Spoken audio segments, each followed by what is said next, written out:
the 2021 meat judging team from The Ohio State University, and welcome to the 2021 Allen County Carcass Show, sponsored by Kewpee and hosted at Keystone Meats. I am your officiant for today's Carcass Show, but I can't do any of this without my team and the 2021 meat judging team that I'll have introduce themselves. Hi guys, my name is Emily Rear. I am from Seneca County in the town Attica. My major is ag business with 2 minors in animal science and meat science. Hi guys, my name is Allison Hall. I'm from Columbiana County, Ohio. My major is animal sciences with a minor in meat science. Hi guys, I'm Darian Brooks. I'm from Huron County, Ohio. I'm a first-year master's student studying agricultural communications at Ohio State, and I did my undergrad in animal science with a minor in meat science. I'm Sydney Jess. I'm from Fremont, Ohio in Sandusky County, and I'm a senior studying animal science with a minor in meat science. Hi everyone, my name is Garcia, and I am a master's student at The Ohio State University under the direction of Dr. Lyda G. Garcia. I had the privilege today of coming to Keystone Meats to evaluate beef carcasses, pork carcasses, lamb and goat as well for the Allen County Carcass Show. Today I'm going to start with beef carcass evaluation. For beef carcass evaluation, there are 2 major kind of categories that we like to focus on. The first being quality, with a 60% emphasis, and the second being yield or cutability with a 40% emphasis. So as you can imagine, quality takes precedence, is what we focus on. That's what I look at first. So for quality, there's different parts of the carcass that I like to look at. I start with the maturity. Now when I say maturity, I'm talking about the age of the carcass, because that will have an indication of how tender and how good or high quality that entire carcass will be. For maturity, the first place that I look is at the color of the lean. This is a very bright cherry red, and if this was in a retail store, it would catch your eye and be something you would want to purchase. So that bright cherry color is a good indication of a young carcass. The second place that I look is at these thoracic buttons, these little white tips at the edge of these bones. When they are completely white and shiny, that's also another indicator of it being a very young carcass. With a bright cherry red lean color and a very white thoracic button color, that'll indicate an A maturity, usually around 18 to 24 months of age. The last part about quality that I look at and what I enjoy the most is actually the marbling. Marbling is actually the intramuscular fat in that ribeye muscle. So all of these white flecks that you see in this ribeye are marbling. As Dr. Garcia would say, this one's pretty dang sexy. When evaluating marbling, I get to look at these USDA marbling scorecards. They provide a reference from slight amount of marbling, very little inside of that ribeye. This is usually a select, all the way up to this beautiful, moderately abundant amount of marbling. This is average prime. So normally I come up, evaluate it by sight first, and then I get to hold up my marbling cards next to this ribeye and determine. It's pretty nice, isn't it? So this would be a prime carcass according to my marbling scorecards. So after quality, I get to look at yield. Yield is very important because it tells us the amount of sellable product that's going to come from the carcass from top to bottom. The first thing that I look at for yield is the amount of back fat. I measure that 3/4 the way up the ribeye in inches. The amount of fat is important because it'll tell me how much waste is coming from that carcass. After fat, I look at the ribeye size. I use this ribeye dot grid, and it will tell me the amount of square inches that ribeye muscle is. So I place it up here, use my black guided box to place inside and count the surrounding. On this dot grid, every 10 dots is equal to 1 square inch. This is very important because it tells us how much muscling is coming from that carcass, how much sellable product. Before I get into quality and yield, there is one thing though that I evaluate to determine if the quality is good. I look for any quality defects. There were none today, so I'm very, very glad to see none. But the main quality defect that we look for in beef carcasses is dark cutting beef or dark, firm, and dry, DFD beef. That actually calls for long-term stress. So it's quite good that there are no DFD, dark cutting beef here. Long-term stress is important because we want to limit the amount of stress placed on the animal prior to harvest. Long-term is hours to days before harvest, and it can be any kind of stress. I know I get stressed differently than my students do, just like animals. Every animal has different stresses placed on them. But there are certain things that we can do as livestock handlers to reduce that stress. Making sure they're transported properly, making sure they have available food and water and shelter.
Bo Garcia again, but this time I am with lamb and goat carcasses for evaluation.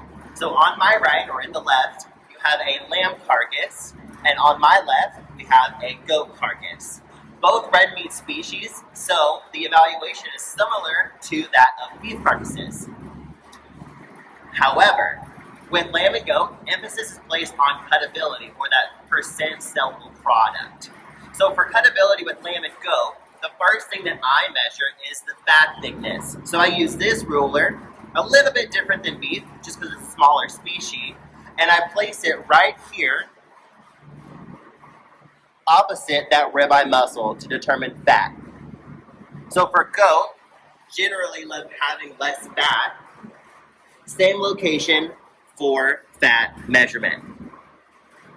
The next place that I measure fat thickness for lamb and goat is on the body wall. The body wall is about 4 inches into the body past that ribeye muscle. So approximately here, measuring that thickness.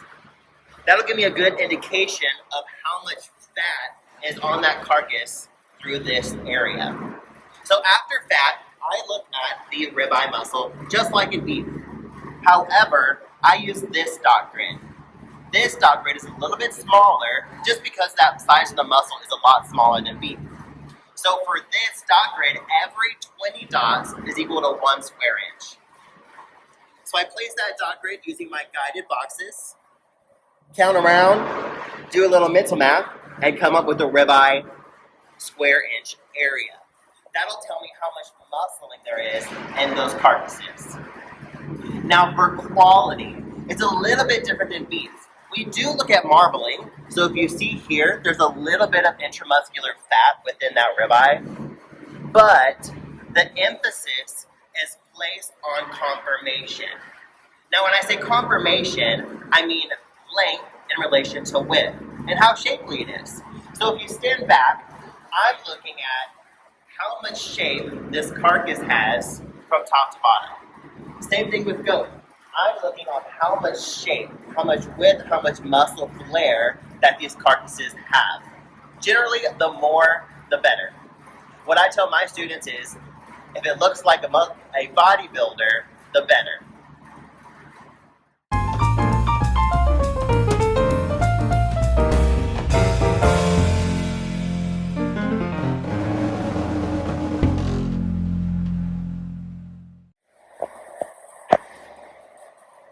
Garcia again. Y'all are going to be tired of hearing from me today. But the last species that I got to evaluate at the Allen County Carcass Show is pork.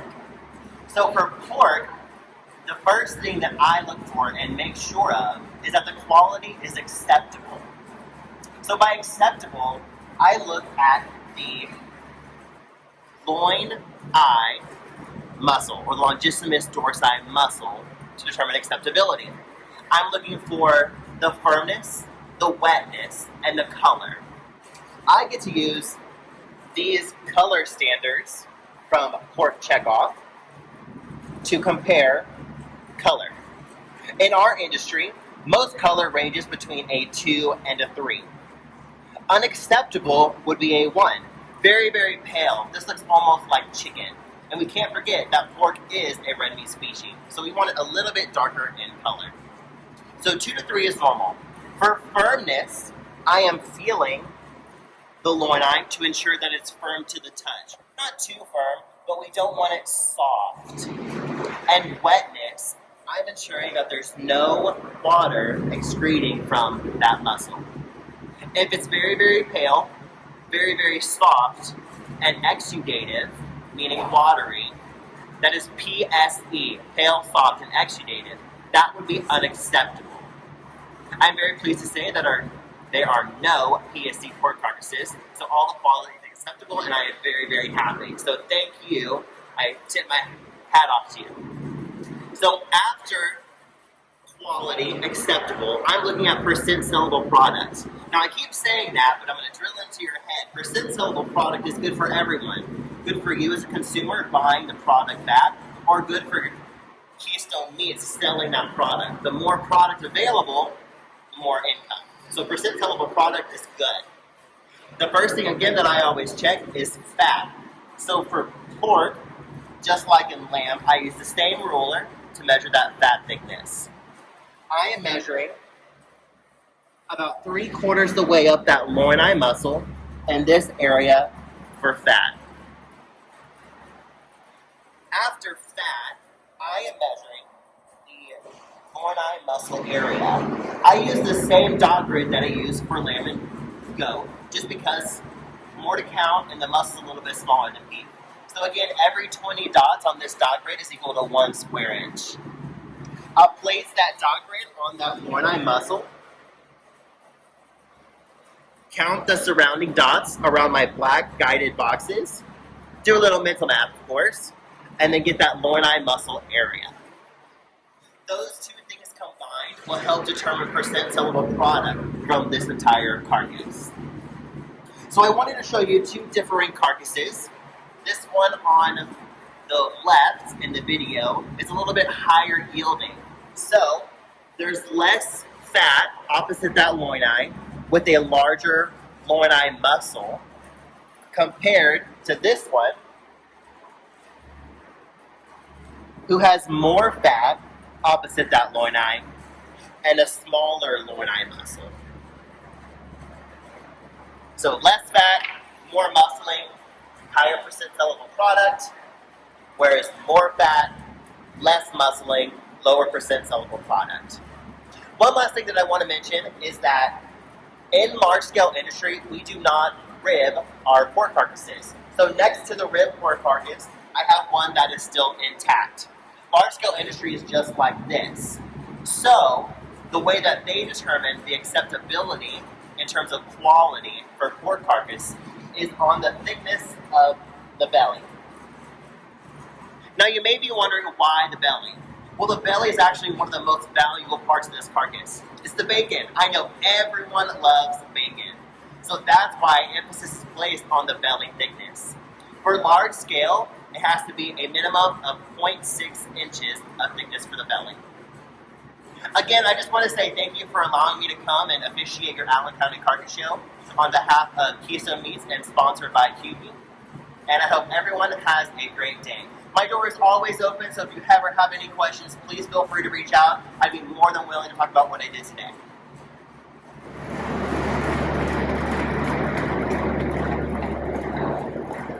Don't try this at home.